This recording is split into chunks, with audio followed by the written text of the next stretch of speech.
और आइए आगे बढ़े, बड़ी खबर सबसे पहले आपको हम बताएं। सीएए पर अमित शाह का बड़ा बयान सामने आया है। लोकसभा चुनाव से पहले सीएए पर नोटिफिकेशन, ये उन्होंने बात कही है।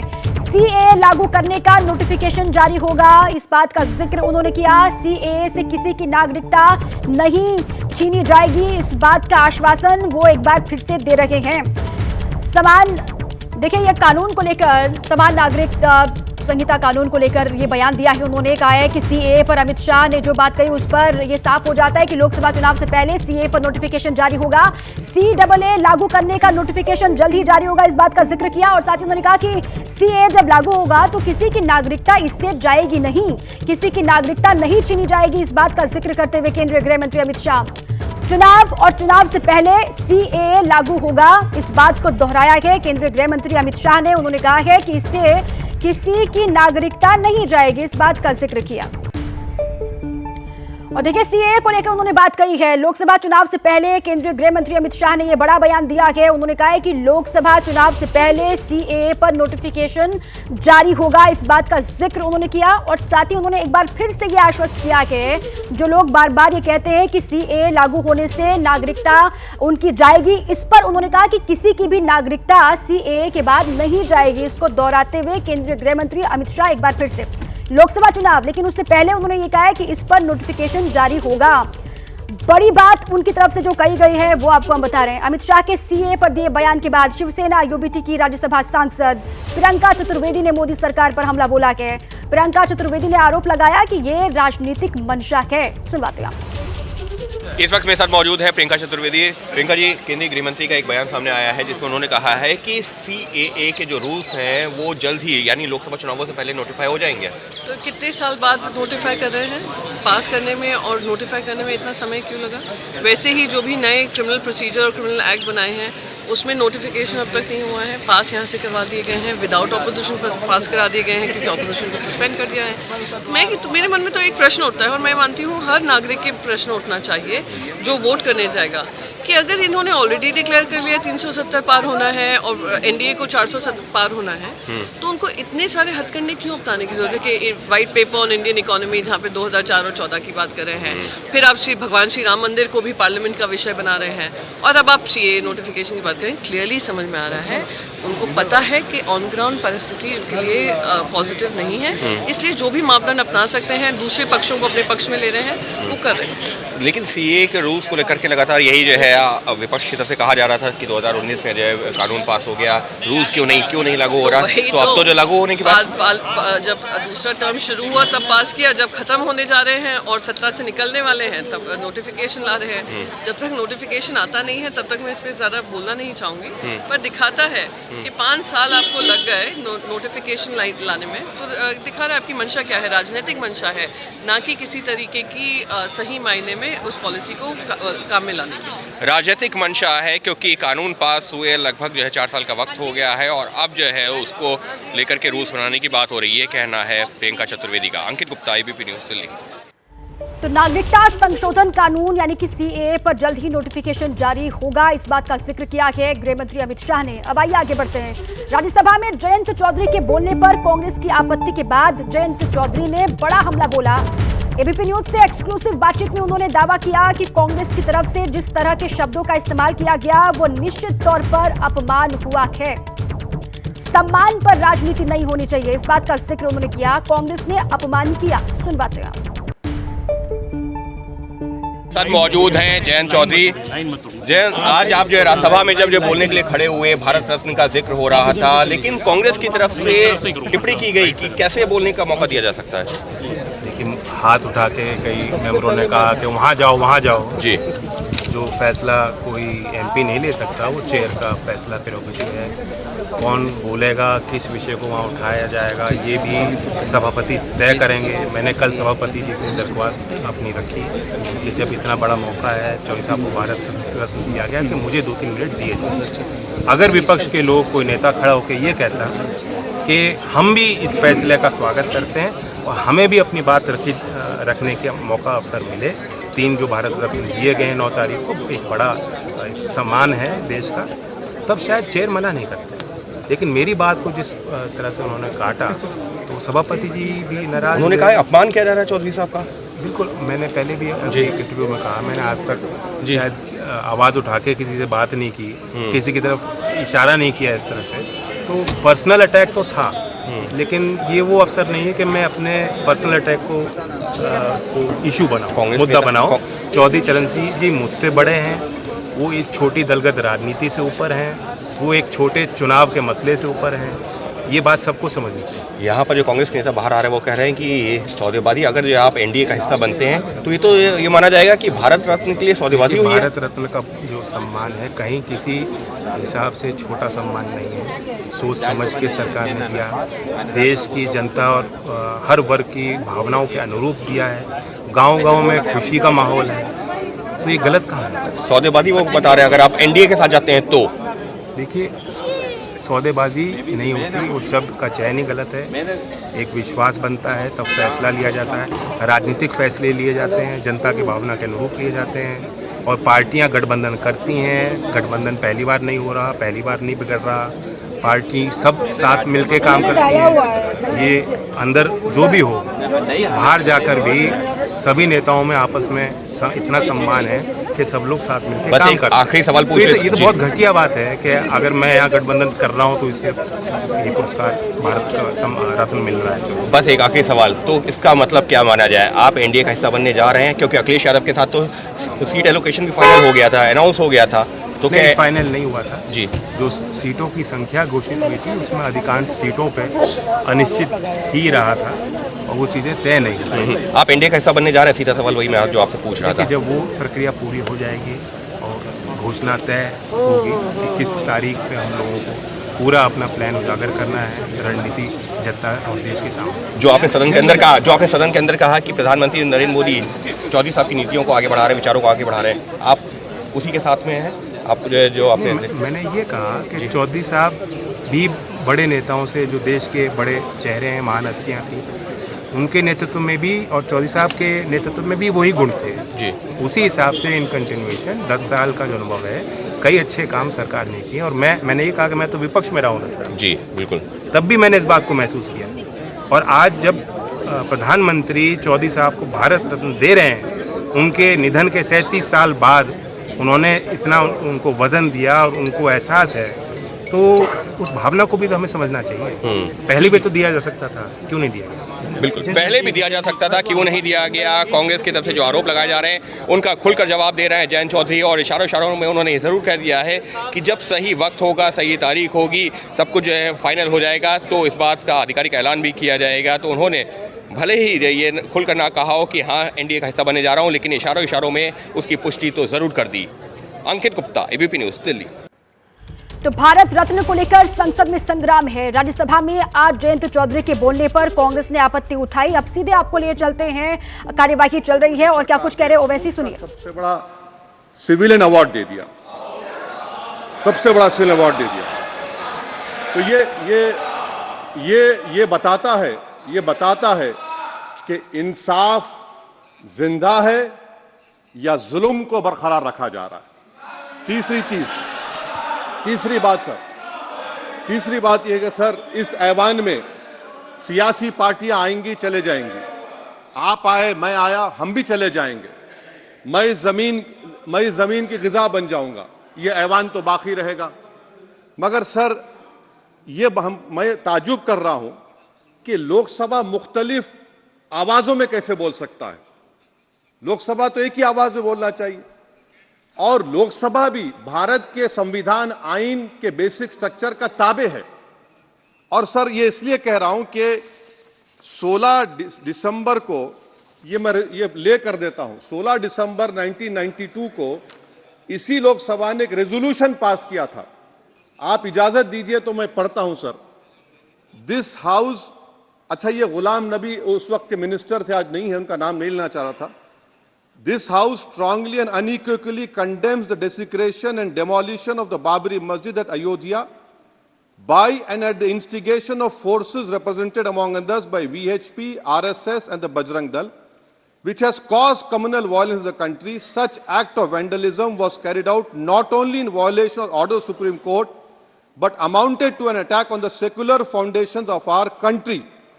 This House expresses anguish at the happenings and wishes to reiterate its resolve that it will ceaselessly endeavor to uphold the secular and democratic traditions of our country and for the maintenance of rule of law. और एक paragraph है, नहीं पढ़ूंगा। मैं ताजुब कर रहा हूं कि जब इस ऐवान ने एक रेजोल्यूशन पास किया तो हुकूमत आएगी जाएगी, और हुकूमत ये मोदी हुकूमत जश्न मना रही है जो 6 दिसंबर को हुआ। तो ये एक बात है सर। चौथी बात यह है कि सर नहीं, 6 दिसंबर के ऊपर कोई जश्न नहीं है। राम मंदिर के निर्माण की जो प्रतिष्ठा हुई है उसको संबोधन कर रहा है, और वो सर्वोच्च न्यायालय के द्वारा तथ्यों के आधार पर दिए गए निर्णय के कारण से हुआ है। सर्वोच्च न्यायालय का निर्णय है, तो तथ्यों के आधार पर निर्णय है। वो विषय आपने बोल दिया, ठीक है, ओके। परंतु जो मंदिर का निर्माण है वो नियमानुसार सर्वोच्च न्यायालय के निर्णय से तथ्यों को देख करके। और एक सेकंड, आप इस्लाम के बहुत जानकार हैं, विद्वान हैं वैसे भी अब कानून के। यदि किसी अन्य धर्म के स्थान पर मस्जिद बनाई जाए तो शायद उसको मान्य नहीं किया जाता। अभी एएसआई ने, सुप्रीम कोर्ट ने स्वीकार किया है कि वहां पर राम मंदिर था। तो इस विषय केवल ये है कि वहां पर राम मंदिर ठीक बना कि नहीं बना, वो विषय हो गया। तो कृपया इस पर यदि आप कुछ बोले तो बोले प्लीज।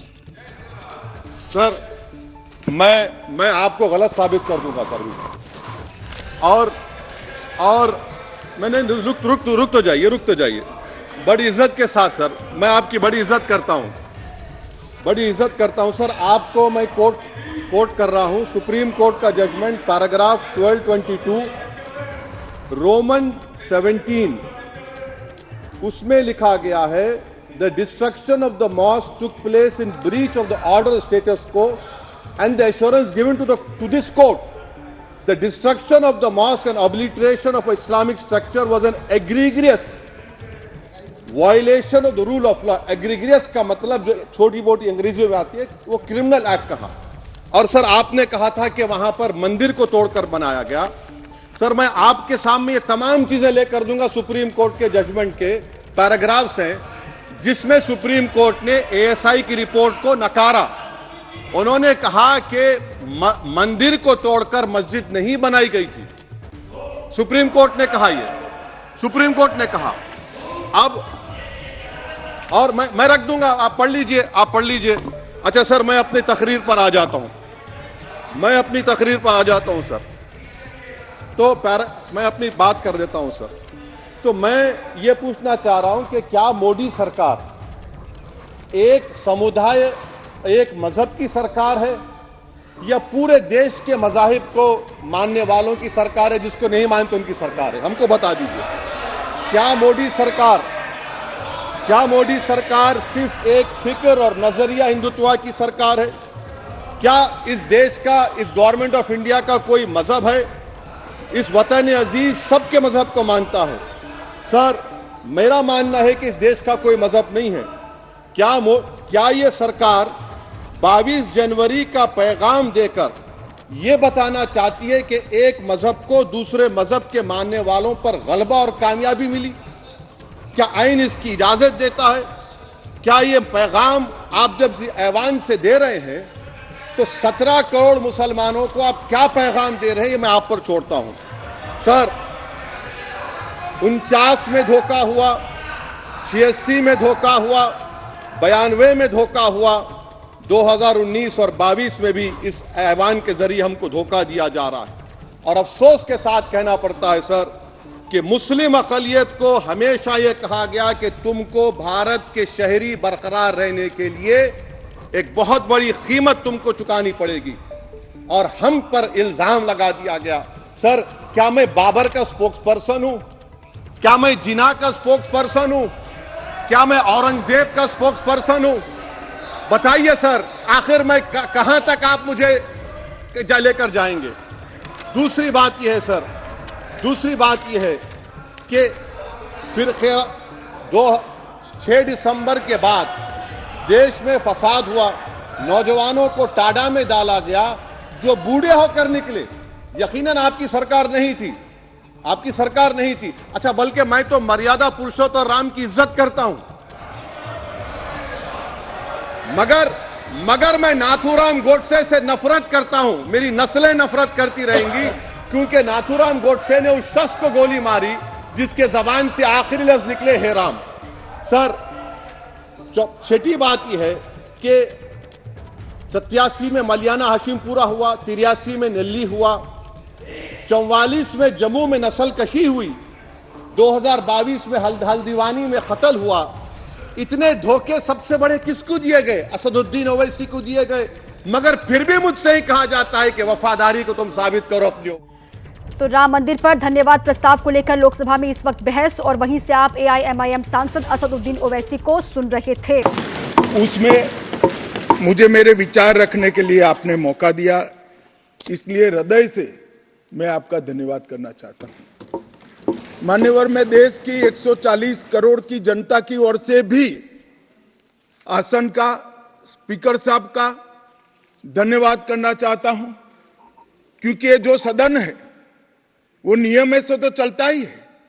हर चर्चा नियमों से बंधी हुई होती है, संविधान से बंधी हुई होती है, परंतु एक मायनों में ये सदन जन चेतना का, जनता की आकांक्षाओं का और जनता की इच्छाओं की प्रवक्ता बनने का भी सदन का दायित्व है, और आज ये हो रहा है। 140 करोड़ के देश में और दुनिया भर में बैठे हुए राम भक्त जो 22 जनवरी के बाद एक अद्भुत आध्यात्मिक चेतना का अनुभव कर रहे हैं, इसको वाचा देने के लिए आपने समय दिया, इसलिए देश आपका हमेशा के लिए आभारी रहेगा।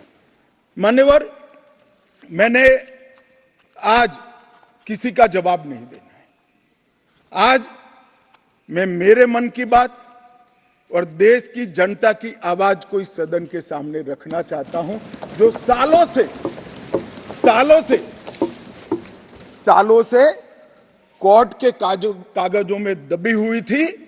नरेंद्र मोदी जी के प्रधानमंत्री बनने के बाद उसको आवाज भी मिली, अभिव्यक्ति भी मिली। मान्यवर, 22 जनवरी का दिन, भले कुछ लोग कुछ भी कहे, मैं स्पष्ट रूप से देख रहा हूं 22 जनवरी का दिन 10 सहस्त्र सालों के लिए ऐतिहासिक दिन बनने वाला है।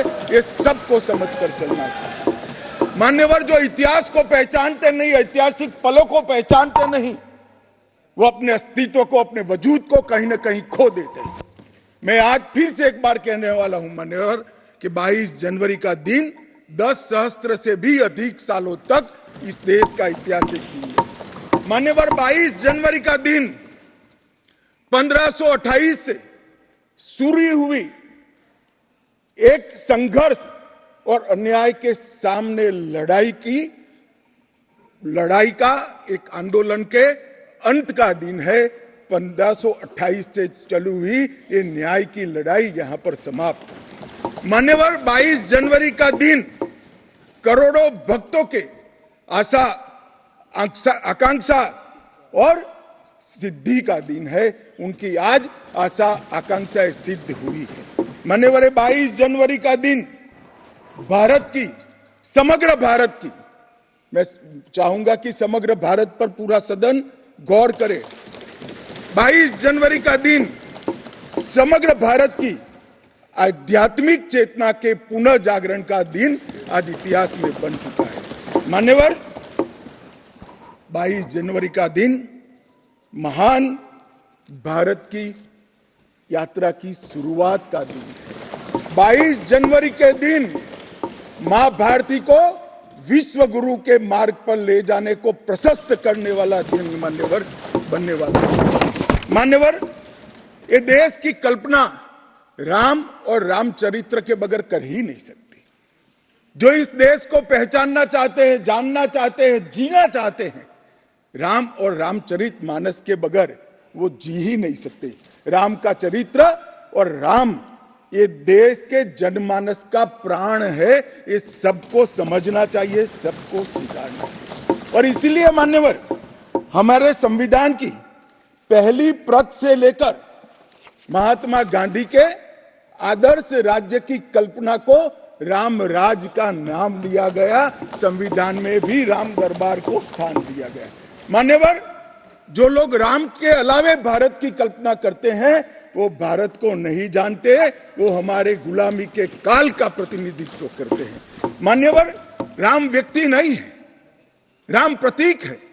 करोड़ों लोगों का आदर्श जीवन कैसे जीना चाहिए, इसीलिए उनको मर्यादा पुरुषोत्तम किया है। राम का राज्य किसी एक धर्म, एक संप्रदाय के विशेष के लिए नहीं है।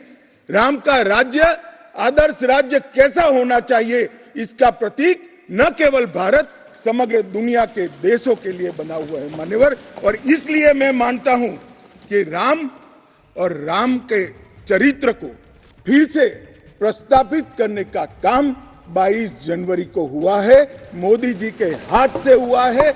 वो इस देश के लिए सौभाग्य का विषय है मान्यवर। हम सब उन सौभाग्यशाली लोगों में से हैं जो 1528 वहां पर राम मंदिर देखना चाहते हैं। पीढ़ियां चली गई, हजारों लोग, लाखों लोग शहीद हुए, संघर्ष किए, आंदोलन किए, मगर ये दिन देखना स्वप्न में नहीं आया। आज हम सब बहुत सौभाग्यशाली है कि इस देश को हम देख सकते हैं मान्यवर। भारत की संस्कृति और रामायण को अलग कर कर देखा ही नहीं जा सकता। कई भाषाओं में, कई प्रदेशों में और कई प्रकार के धर्मों में भी रामायण का जिक्र, रामायण का अनुवाद, रामायण से बनी परंपराएं और रामायण को अपने राष्ट्रीय चेतना का एक आधार बनाने का काम हुआ है।